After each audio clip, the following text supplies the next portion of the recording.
is a polyp, as written in the ultrasound is a fibroid polyp.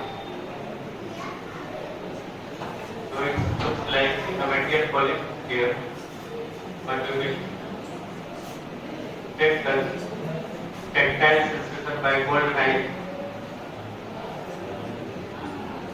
Previously, we tried to do the hysteroscopy with a low-touch technique, taking the full of fly in the vagina, but the cervix was somewhat angulated.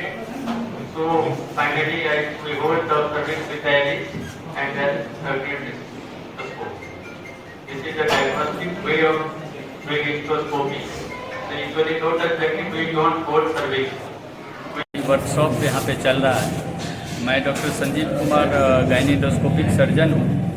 तो तरह तरह के operations हो रहे हैं जिसमें कि बच्चेदानी के अंदर पॉलिप है या फाइब्रॉइड है या सेप्टम है, उनकी सर्जरी हुई। और अभी ट्यूब की बंदी थी तो दूरबीन से ट्यूब को कैसे खोलते हैं ताकि ट्यूब खुलने के बाद लोगों को बहुत महंगे इलाज IVF से बचने का भी एक मौका लगता है और बाद में अगले बच्चे के लिए भी संभावना मिलती है।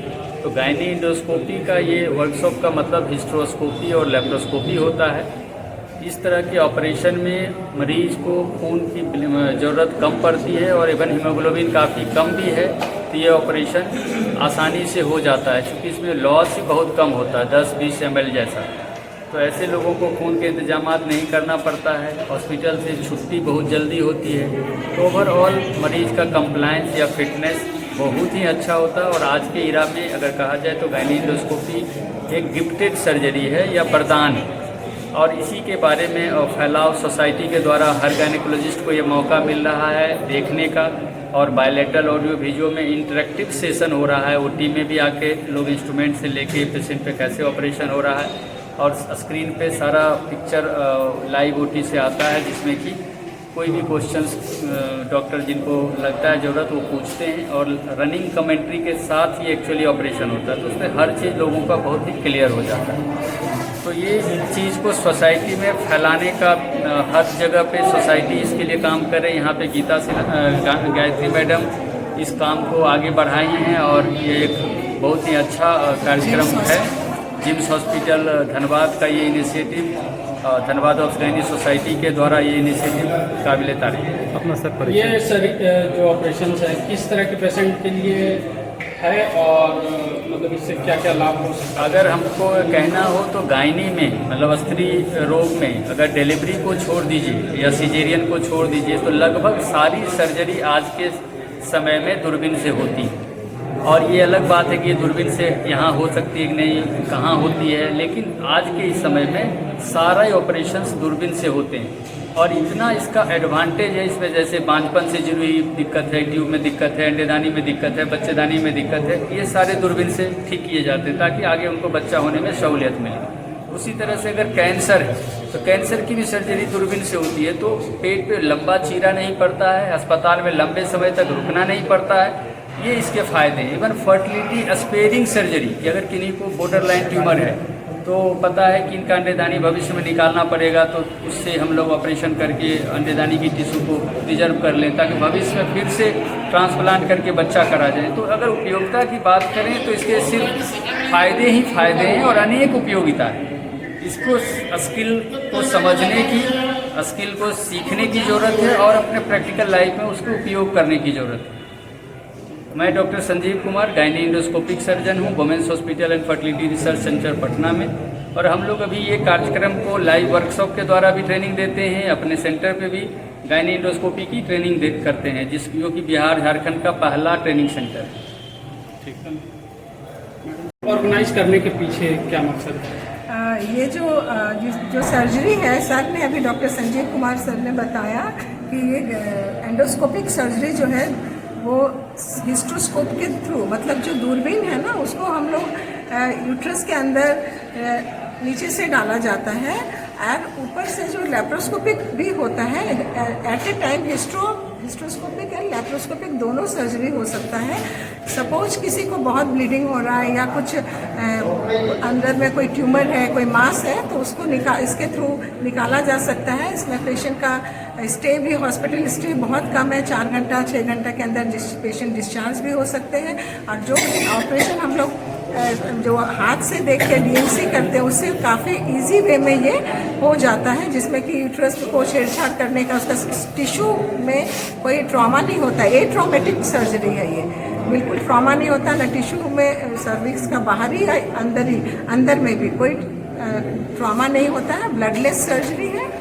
और मैं डॉक्टर गायत्री सिंह, जिम्स हॉस्पिटल और धनबाद ऑप्शन गायनी सोसाइटी की प्रेसिडेंट भी हूँ। और ये कार्यक्रम को हमारा ये मकसद है, इस पर्पज़ से हमने कराया कि हमारे जो फैकल्टी एक बहुत अच्छे हैं जो कि हमारे बीच आने के लिए तैयार हुए। इतना उन्होंने कष्ट किया पटना से आके। इनका पटना में Patna women's hospital and fertility centre है, जहाँ की ये कार्य हमेशा अपना ऑपरेशंस करते हैं और ट्रेनिंग भी देते हैं इस तरह की। तो इन्होंने एग्री किया तो हम लोगों को भी बहुत अच्छा लगा। हम लोग सोचे चलो हमारे सोसाइटी में हमारे जितने भी डॉक्टर्स हैं बेनिफिटेड हों, क्योंकि laparoscopic hysteroscopic is the need of the hour. हर गायनेकोलॉजिस्ट को, एवरी गायनेकोलॉजिस्ट को जानना है ये प्रोसीजर कैसे करना, हर को करना चाहिए।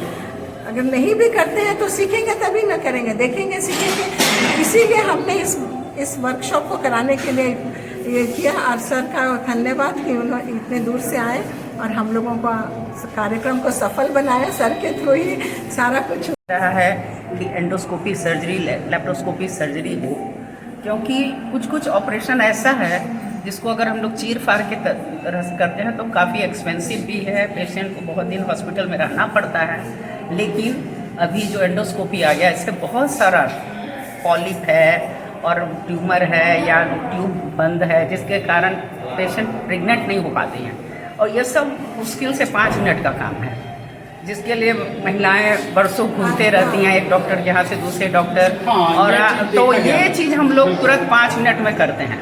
और इसके लिए हम लोग डॉक्टर संजीव के बहुत आभारी हैं कि वो धनबाद जैसे छोटे जगह में अपना आके इतना बहुमूल्य समय दिए और हम लोग को प्रोत्साहित भी किए और हम लोग को काफ़ी जानकारी मिल रही है। इसे 6 वैरायटी का केस हम लोगों ने रखा है और सबको ये बहुत कुशलता से कर रहे हैं। इससे अब हम लोग तो रिटायर्ड हो गए, लेकिन कम से कम जूनियर को तो हम लोग प्रोत्साहित कर सकते हैं, है ना, क्योंकि छोटा मोटा काम तो कभी भी किया जा सकता है। और बहुत ही अच्छा है, माने ये कहिए कि हम लोग के माने स्त्री एवं प्रसूति रोग विभाग के लिए एक वरदान की तरह है। ये मशीन जो है ना, हिस्ट्रोस्कोप और लेप्रोस्कोप, 5 मिनट में डायग्नोसिस हो जाता है। 5 मिनट में डायग्नोसिस एंड क्यूरेटिव भी है। आप देखें और फट से उसका इलाज करती है, तो ये बहुत बड़ी बात है। तो जैसे कि देखा गया है स्त्री रोग में जो ज़्यादातर होते हैं, मतलब बेबीज का नहीं होना, तो जिस वजह से लोग बहुत परेशान हो जाते हैं और पूरे देश में जगह जगह घूम कर चक्कर लगाते हैं। तो उनके लिए क्या कहना चाहिए? जैसे कि बच्चा नहीं हो रहा, उसका बहुत सारा कारण होता है, जिसमें कि एक मुख्य कारण है फेलोपियन ट्यूब का बंद होना, या ओवरी में कुछ ये अंडा नहीं बनना, या यूट्राइन कैविटी जो है उसमें कोई ग्रोथ होना, पॉलिप होना, या ट्यूब बंद होना।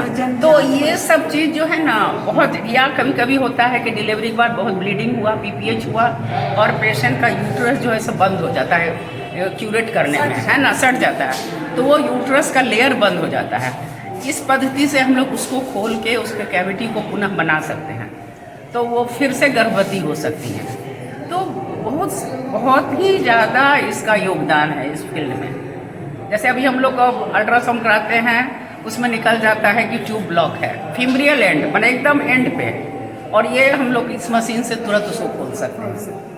नहीं तो क्या होगा, फिर करना पड़ेगा कि जाइए IVF में जाइए, जो कि बहुत कॉस्टली अफेयर है, सबके बस की बात नहीं है। रिजल्ट भी ये मतलब आपका बहुत अच्छा रिजल्ट इस पद्धति से मतलब साधारण लोग भी अपना ट्रीटमेंट बिल्कुल अफोर्डेबल है, सब कोई कर रहा है। साधारण ही लोग के लिए, कोई साधारण लोग के लिए ही है ये। मेडिकल में कोई स्पेशल नहीं है, सब लोग साधारण ही अपने आप को, हम भी अपने आप को साधारण समझते हैं। कॉस्ट की बात करें तो लगभग खर्च क्या लगभग पड़ता है अगर नॉर्मल ऑपरेशन और इस ऑपरेशन की बात करें तो? ऑलमोस्ट सेम है, थोड़ा बहुत 5-10 हज़ार का अंतर पड़ता है। ये तो लेकिन उसमें जो वो कंपनसेट आपका हो जाता है, जो पेशेंट 8 दिन रहेगी उसका चार्ज लेना पड़ेगा। यहाँ तो 2 दिन में चली अच्छा, जाएगी। ऑपरेशन होने के बाद हाँ, 2 दिन में चली गई तो बेड चार्ज बच गया, स्टे बच गया। परिजनों 6 घंटे में भी दूरबीन सर्जरी के बाद हम लोग छुट्टी करते हैं। मैक्सिमम अगर किसी को रहना है तो 36 से 48 घंटा, जब बड़ा से बड़ा दूरबीन का ऑपरेशन होता है तो, नहीं तो 4-6 घंटे में 24 घंटे के अंदर 80% मरीज को हॉस्पिटल से छुट्टी हो जाती है। तो स्वाभाविक तौर से हॉस्पिटल में रहने का, दवाई का, ये सब खर्च तो उनका घटा। परिजन को अगर बहुत कहा परेशानी जाए होती है, उन लोग से ये बचते खर्च हैं। एक तरह से घटाने का काम है। और ये जन साधारण है, इसको टेक्नोलॉजी से जोड़िए कि जैसे पहले मोबाइल हम लोग यूज करते थे नोकिया के ज़माने में बटन वाला, आज टच स्क्रीन है। तो एक रिक्शा पुलर भी टच स्क्रीन को यूज कर रहा है, और एक जो बड़े ऑफिसर हैं वो भी कर रहे हैं, नेता भी कर रहे हैं, डॉक्टर भी कर रहे हैं। This is the beauty of the technology. ये इसका खासियत है कि ये गायनेकोस्कोपी इतना बढ़िया चीज़ है कि हर लोगों को इसका फ़ायदा है। पेट अगर नहीं है कटता पिटता तो हर लोग अपने काम पे, अपने जॉब को, टाका बिल्कुल समझिए कि पेंसिल के बराबर के छेद से वो ऑपरेशन होता है। तो लोग दूसरे दिन छुट्टी होने के बाद तीसरे दिन से अपने जॉब पे चले जाते हैं, और आकर के 6-7वें दिन जो एक टाका है 2 या 3 जगह उसको कटवाने आते हैं। तो ये तो उनके लिए मतलब अपना काम भी हैम्पर नहीं हुआ, किसी के असिस्टेंस की ज़रूरत नहीं हुई। अगर पहले तो एक महिला के लिए 2-3 महिलाएं जमा होती थी तब उसका ऑपरेशन होगा। तो अगर कहा जाए तो ये तो सामाजिक, पारिवारिक और स्वास्थ्य को लेकर क्रांतिकारी कदम है, क्योंकि आज जो आप खोजिए तो आपके कौन से रिलेटिव फ्री बैठे हुए जो आपके सेवा के लिए आएंगे। तो कितने फायदे उसको गिना ना। मतलब हम लोगों को एक ही चीज़ बोलते हैं कि अगर दूरबीन के बारे में आपको बोलना है तो हमको एक घाटा बता दीजिए कि एक नुकसान क्या है, कोई नहीं बता सकता, सिर्फ फ़ायदा ही फ़ायदा। ये इसीलिए इसको हम लोग गिफ्टेड सर्जरी, या मैडम ने भी बोला कि वरदान है, सचमुच में वरदान है।